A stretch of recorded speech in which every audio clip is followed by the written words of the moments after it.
Roma foi governada por poderosos reis e imperadores ao longo de sua história, mas esses governantes tinham que dividir o poder romano com uma poderosa oligarquia, o então poderoso Senado romano. Descubra nesse vídeo tudo sobre o Senado e sua história.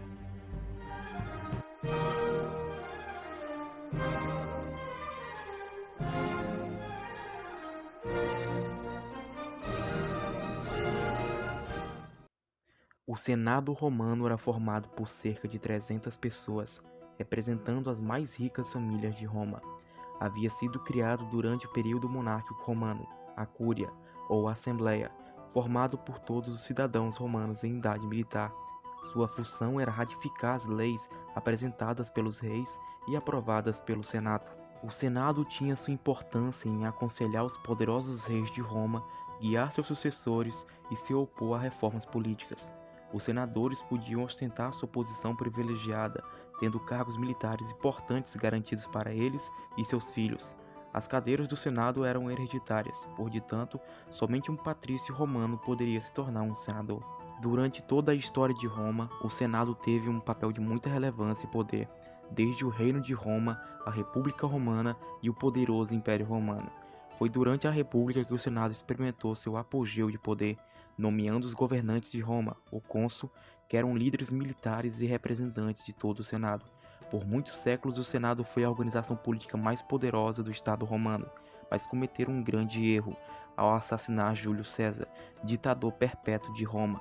Com o assassinato brutal de Júlio César, seu filho adotivo, Caio Otávio César, reuniu as tropas leais a Júlio César e marchou a Roma para fazer justiça aos assassinos de seu pai, forçando os poucos senadores sobreviventes a fugirem para o Egito, tendo sido depois presos e executados em praça pública. Com a vitória de Caio Otávio e o colapso do Senado, a República Romana caiu em desgraça, e em seu lugar nasceu o então poderoso Império Romano, tendo Caio Otávio como seu primeiro imperador, adotando o nome Augustus, que em latim significa majestoso ou divino. No Império Romano, o Senado se viu uma posição frágil, tendo meramente poderes simbólicos e tradicionais, sendo constantemente reduzidos pelos imperadores romanos que os viam como uma ameaça à sua coroa, tendo recuperado sua posição privilegiada somente após a morte do imperador Cláudio, que não nomeou o herdeiro ao trono romano.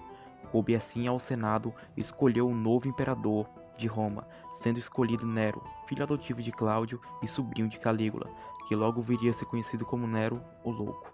Após a queda de Roma em 476, pelas invasões bárbaras germânicas lideradas pelo rei Odoacro, o Império Romano do Ocidente caiu, junto com ele o Senado de Roma. Mas a metade oriental do Império sobreviveu, o poderoso Império Romano do Oriente, com sua capital em Constantinopla.